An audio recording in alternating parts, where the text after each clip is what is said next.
Foi sancionada ontem a Lei do Pantanal.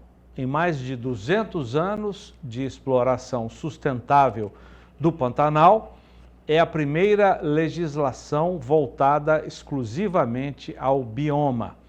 Entre as ações previstas no texto estão um fundo de conservação limite para manejo da vegetação e regras específicas para a produção pecuária.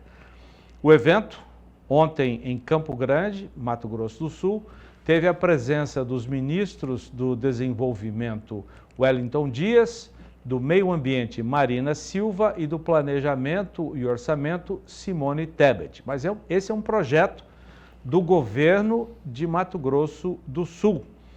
Segundo o governador do estado, Eduardo Riedel, do PSDB, o Pantanal é preservado em cerca de 84% do seu território. O governo, segundo ele, irá redobrar a atenção para garantir espaço de biodiversidade única, com estoque importante de carbono e práticas sustentáveis. O texto foi aprovado agora, recentemente, na Assembleia Legislativa de Mato Grosso do Sul, foi na semana passada, com 23 votos favoráveis e apenas um voto contrário, do deputado estadual João Henrique Catan, do PL. Para falar desse tema, nós vamos conversar com o presidente da Associação Brasileira de Pecuária Orgânica, a BPO, o Eduardo Cruzeta, que está na internet e vai conversar comigo e com o João Pedro Cuti Dias. Cruzeta, muito obrigado, muito boa tarde. O que vocês da associação, a BPO, os pecuaristas da região do Pantanal, pensam sobre a lei do Pantanal sancionada ontem? Olá, Zaidan, boa tarde João Pedro, boa tarde aos nossos telespectadores também. Zaidan, primeira coisa, eu queria te corrigir numa coisa aqui, lembrando que o nome da BPO, ele foi mudado no último estatuto durante o ano. Hoje a BPO significa Associação Pantaneira de Pecuária Orgânica e Sustentável. Mas eu entendo perfeitamente ainda é difícil a gente acostumar com o nome novo. Mas, Zaidan, vamos lá. A gente pensa o seguinte, entendemos aí a importância, né, de se ter uma lei para o Pantanal, uma legislação específica que passa, como essa, por uma ampla discussão pela Assembleia, né, a votação dos deputados, e isso foi, né, um projeto aí capitaneado pelo nosso governador Eduardo Riedel, que assumiu esse desafio, né, foi realmente um momento bem desafiador, quando isso estava aí sob uma certa ameaça, né, de ter sido tirado aqui do Mato Grosso do Sul, né, levado para uma esfera federal, né, para o CONAMA, né, então isso foi muito melhor, né, muito mais viável ter ficado aqui para ser discutida por quem realmente conhece o Pantanal, né, que são os pantaneiros, a comunidade sul-mato-grossense, e é uma lei que passou por um amplo debate, né, então ela teve aqui a Secretaria Semadesc,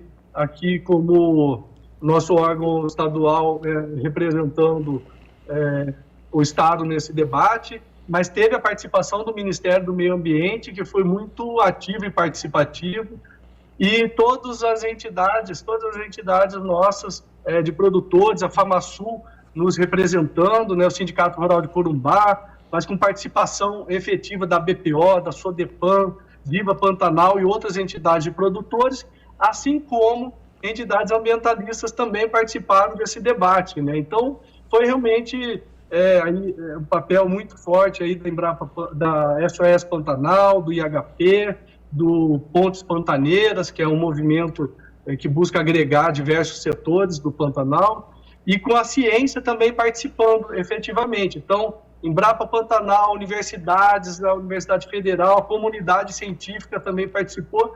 Então a gente pensa que, embora tenhamos tido restrições, que vieram mais restrições para o produtor pantaneiro, para o pecuarista, o proprietário de terra do Pantanal, de certa forma, restrições no sentido de atividades que ficaram inibidas, como, por exemplo, confinamento de gado na região de Pantaneira, a agricultura, né, de larga escala, aí, a agricultura de soja, cana, florestas de eucalipto, ficaram definitivamente restritas no bioma pantaneiro.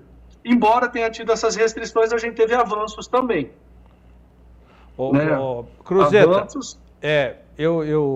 Primeiramente eu quero te agradecer pela correção do nome da associação, né? Eu vou até frisar aqui, vou reforçar que é a Associação Pantaneira da Pecuária Sustentável, isso é até uma ampliação. E orgânica.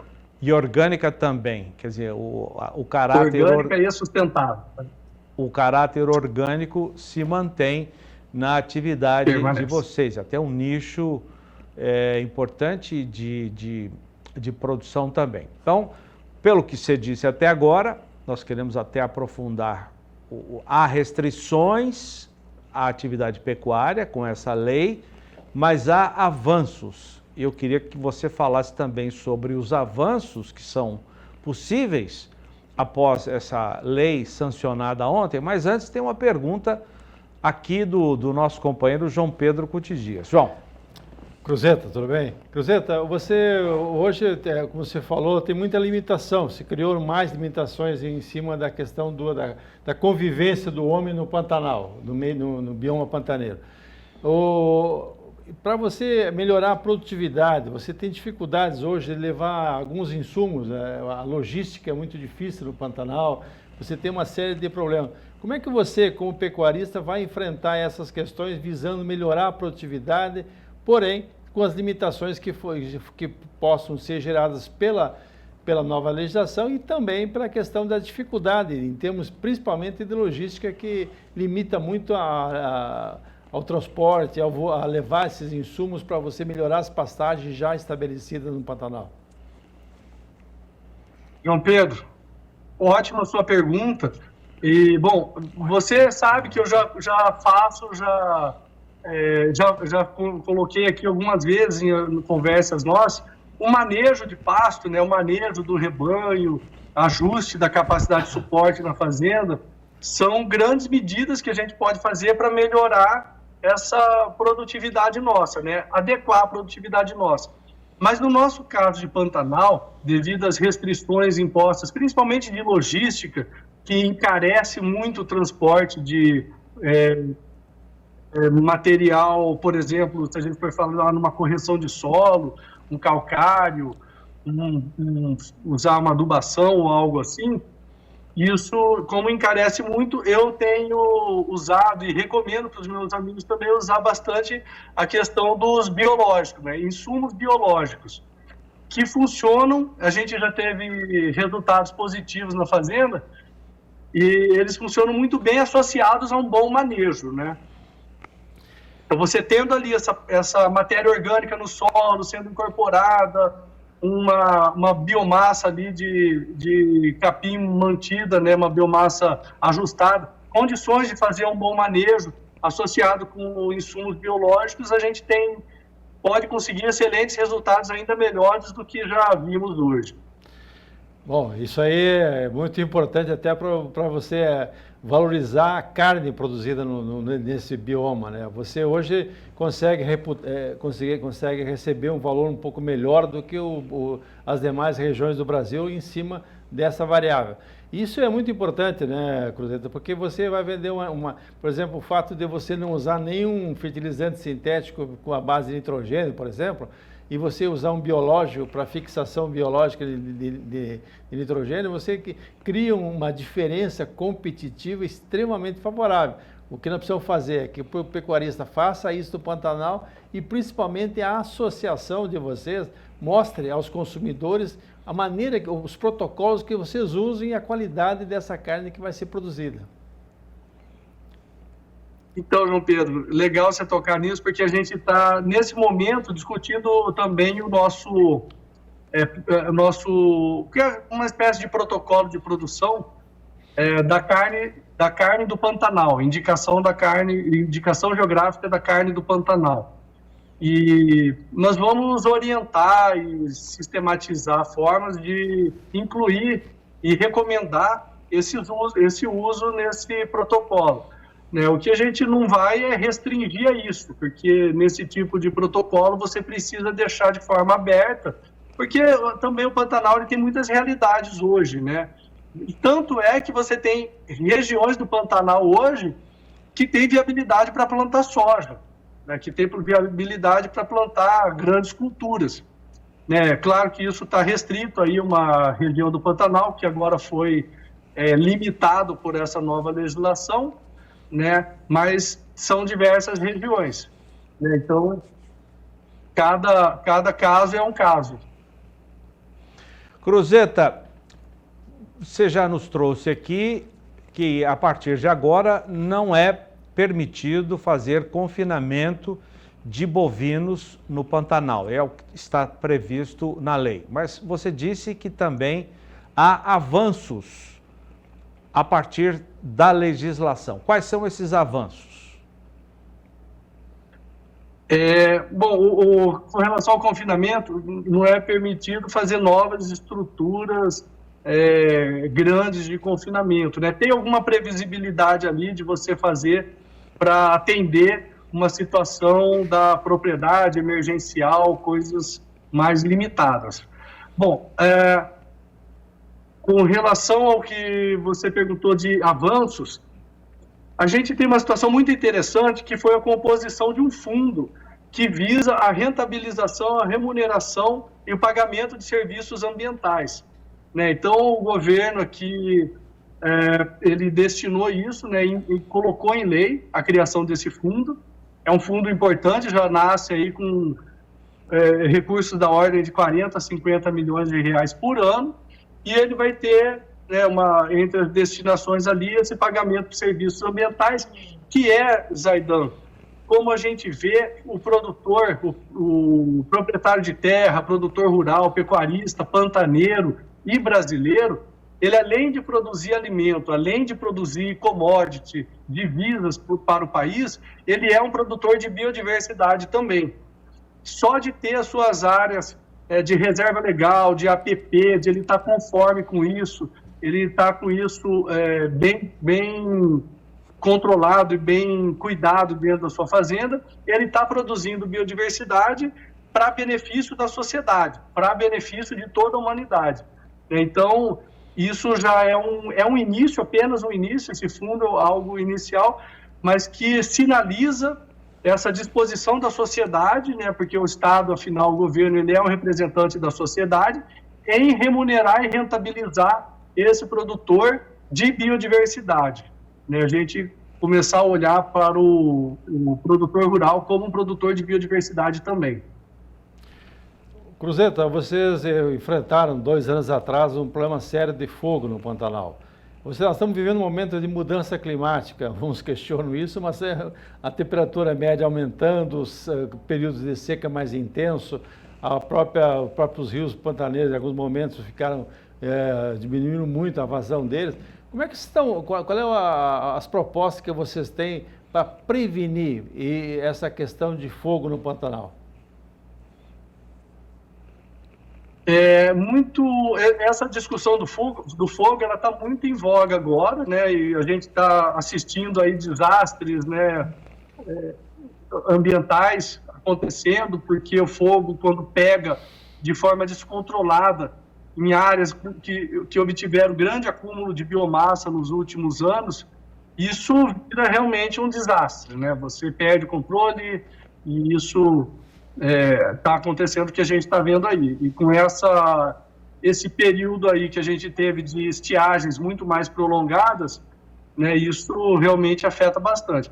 O que é interessante é que hoje, João Pedro, a gente já tem um reconhecimento da academia, um reconhecimento das organizações representantes aí da sociedade civil, né, as ONGs, ambientalistas, das pessoas que estudam a questão ambiental, um reconhecimento da necessidade tanto da pecuária, para você manter essa biomassa sob controle do Pantanal, quanto do uso da queima controlada. Então, agora, o próximo passo é através das discussões aí na esfera governamental, né, onde no IMASUL, nos órgãos ambientais responsáveis por autorizações, de a gente avançar no sentido de ter uma agilidade, um favorecimento nesses planos de manejo, né, ter o plano de manejo integrado de fogo e nessas autorizações para queima controlada, sempre visando você reduzir a biomassa e melhorar o manejo das fazendas de pecuária, né, de forma a manter isso sob controle e a gente evitar com que haja esses problemas gravíssimos que houveram nos últimos anos. Cruzeta, que perspectivas essa nova lei abre para o comércio da carne produzida no Pantanal, principalmente no cenário internacional, em termos de se ter um selo com a marca Carne do Pantanal? Quais são as perspectivas que se abrem com essa lei? Excelente. Jorge, eu vejo que agora a gente, com essa lei, a gente entra num novo momento no Pantanal, né? Isso é a vontade nossa, eu acho que é a vontade de várias entidades que estão presentes no Pantanal, que se importam com o Pantanal, que querem ver o Pantanal, o pantaneiro, desenvolvendo, né? Então, a gente trabalhando em conjunto, as entidades, nós temos uma oportunidade agora de comunicar ao mundo a biodiversidade pantaneira, né? Comunicar ao mundo o valor dessa biodiversidade pantaneira. Veja, um bioma que tem 84% da sua vegetação nativa preservada, uma atividade econômica sendo desenvolvida lá ao longo de séculos, né? Mais de 2 séculos de atividade pecuária sendo desenvolvida lá. Isso é algo único, né? Uma experiência única no mundo e que merece ser contada, mostrada, né? E a nossa carne, o produto do Pantanal principal hoje é a carne pantaneira. Esse produto pode ser um veículo, aí, uma forma de comunicação, né? Uma forma de levar essa informação e trazer recursos e dividendos para o Pantanal para melhorar, para a gente favorecer esse desenvolvimento econômico da região. Então, eu vejo com bons olhos.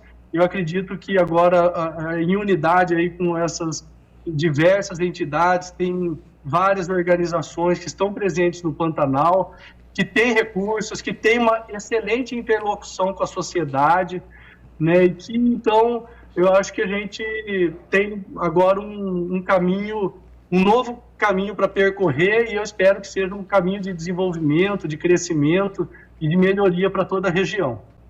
Cruzeta, você disse que esse fundo que a lei cria já tem disponível por ano 40 milhões de reais.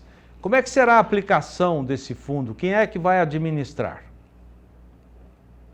Esse fundo vai ficar dentro da secretaria responsável pelo órgão ambiental, né, que hoje é a Semadesc. Vai ser composto um conselho para gerir, e na lei está previstos alguns pontos, né, como remunerar áreas, alguns pontos prioritários, né? Então, prioritariamente, alguns pontos lá, direcionando para algumas áreas de interesse ecológico, de paisagens, mas sempre, no meu entender, não podemos desvirtuar do objetivo central, que é você rentabilizar aquela pessoa, a organização ali, a empresa que está fazendo a gestão dessa biodiversidade, né? Que é o produtor, né? O pecuarista, o proprietário de terra, que é o zelador dessas áreas preservadas, né? Que é quem cuida dessas áreas. Então, você tem alguns pontos ali a serem observados, mas o objetivo central é esse. Eduardo Cruzeta, muito obrigado. O Eduardo é presidente da associação, veja se está correto, por favor, Associação Pantaneira da Pecuária Orgânica e Sustentável. Isso, correto? Perfeito, valeu. Isso mesmo, Zaidan. Muito obrigado, viu, Eduardo Cruzeta, pela sua entrevista aqui ao programa Mais Pecuária do Canal do Boi. Grande abraço a todos os pecuaristas que são os grandes responsáveis pela preservação do Pantanal, né? 200 anos, está na mão de vocês. Obrigado, Cruzeta. Obrigado, Zaidan. Obrigado, João Pedro. Um abraço a todos. Tchau, tchau. Valeu. João Pedro, você não tem pecuária no Pantanal, não, né? Só São Gabriel do Oeste. Zaidan, esse pessoal pantaneiro, ele tem mais de 200 anos lá, ele aprendeu a usar. Hoje, com a tecnologia, por exemplo, você vê hoje a questão da energia no Pantanal, que era um problema sério, você não tem como levar, né, linhas de transmissão para o Pantanal. Hoje, com a questão da energia fotovoltaica, deu um avanço em qualidade, principalmente para o homem pantaneiro, para o pessoal que mora lá. Você vê a alegria desse pessoal ter uma geladeira, ter uma água fria, alguma coisa. Então, isso mudou muito. Hoje nós temos um setor da Embrapa especificamente cuidando dessa questão, que é o Centro de Pesquisa do Pantanal, lá em Corumbá. O que nós precisamos levar é pegar essas tecnologias e criar condições para que elas se massifiquem, cheguem a todos os pecuaristas. O Cruzeta falou uma coisa importante, ele é um usuário de produtos biológicos, ele usa isso, ele viu a resposta que tem na área dele.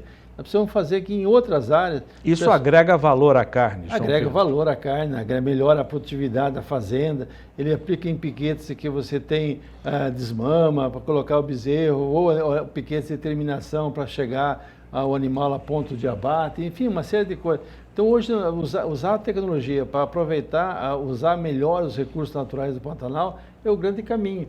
E, principalmente, o pantaneiro ser chamado para participar. Porque não adianta vir um barbudinho lá do Rio de Janeiro querer ditar regras aqui. Não é, ele não conhece a realidade, não conhece a situação.